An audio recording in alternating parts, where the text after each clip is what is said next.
c'était une année vraiment triste sur tous les plans. Dans le domaine économique, c'était un fiasco. Le domaine social, un fiasco. J'en passe. Mais nous devons garder quand même une lueur d'espoir pour l'année prochaine. Parce qu'il est nécessaire de s'unir. Parce que nous avons traversé la plus mauvaise année que le Cameroun ait connue depuis les indépendances. Je dois dire que sur tous les plans, nous avons des problèmes. Et ces problèmes, nous devons absolument les résoudre parce que nous avons la capacité de les résoudre.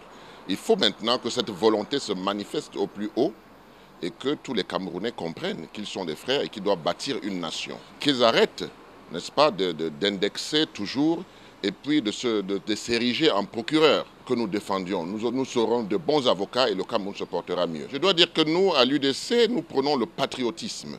Parce que c'est ce patriotisme qui va nous faire sortir de la situation où nous sommes.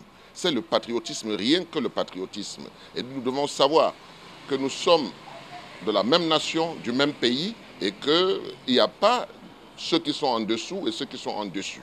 C'est cette différenciation de classe qui a fait en sorte que nous aboutissions à cela. Et le renouvellement de la classe qui se prépare aujourd'hui est visible. Donc nous devons dire que si nous voulons que notre pays se porte bien, nous devons essayer de taire nos égos, essayer de voir l'avenir avec beaucoup plus d'espérance. Je pense que cela est possible. C'est la première fois qu'une guerre civile en réalité a lieu au Cameroun, dans ce sens que les forces armées camerounaises affrontent des milices armées privées chargées de porter atteinte aux forces de l'ordre qui défendent l'intégrité du territoire et refusent que ne s'installe le terrorisme dans notre pays. C'est donc une année qui a été assez difficile.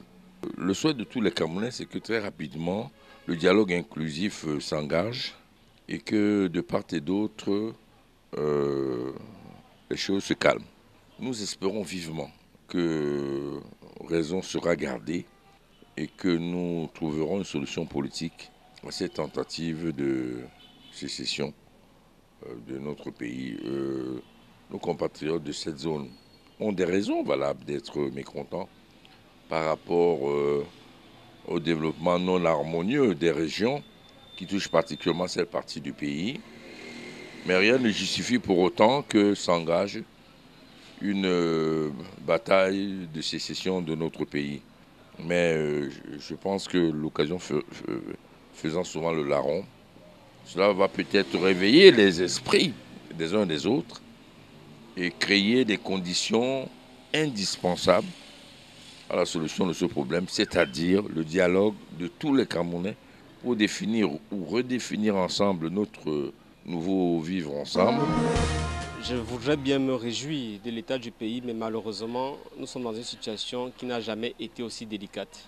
Le pays est traversé par de multiples crises, des crises sécuritaires, des crises politiques, des crises socio-économiques qui font aujourd'hui que le pays, plus que jamais, a besoin de se retrouver, de se rassembler dans un dialogue national. C'est une année qui a été marquée par un recul politique en ce sens que dans les régions notamment du nord-ouest et du sud-ouest, les crises, les revendications dites corporatistes ont clairement mis à jour les limites de notre système de gouvernance et imposent aujourd'hui de revoir et la nature de l'État et la forme de l'État.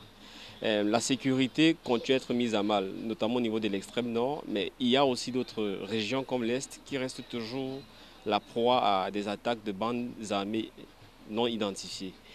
Sur le plan social, malheureusement, les Camerounais continuent à vivre des moments très difficiles. Les pénuries d'eau, d'électricité, de santé sont observées.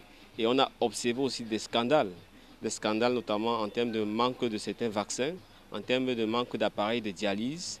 Et surtout, on voit que le gouvernement continue dans une approche autiste qui consiste à ne pas privilégier le dialogue, mais privilégier la force.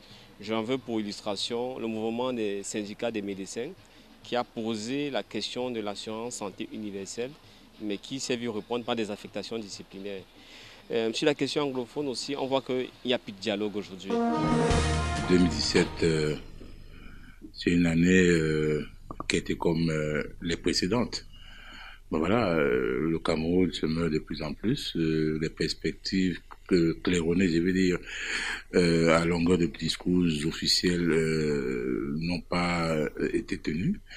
Le plus grave, c'est quoi? C'est que les indicateurs macroéconomiques et même sociaux sont allés de pire en pire. La preuve, c'est quoi? C'est que aujourd'hui au Cameroun, nous avons toujours, n'est-ce pas, un SMIC, n'est-ce pas, de 32 000 francs. Il paraît que c'est passé de 28 000 à 32 000, ce qui est le plus bas d'Afrique centrale. Dans le Cameroun est la locomotive économique, n'est-ce pas, de la sous-région. Nous avons un taux de pauvreté qui caracole toujours à 40%, ce qui signifie que 8 millions de Camerounais vivent à moins de 500 francs CFA par jour.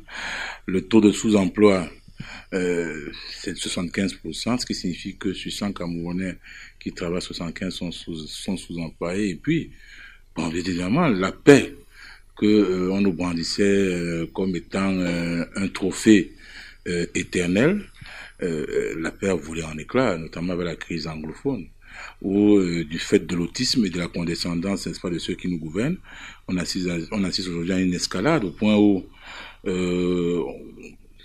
on observe que nos forces de défense et de sécurité républicaines qui ne tombaient jamais sous les balles parce qu'égorgés sont aujourd'hui égorgés, ils sont mitraillés. Et bon voilà, le Cameroun va très mal.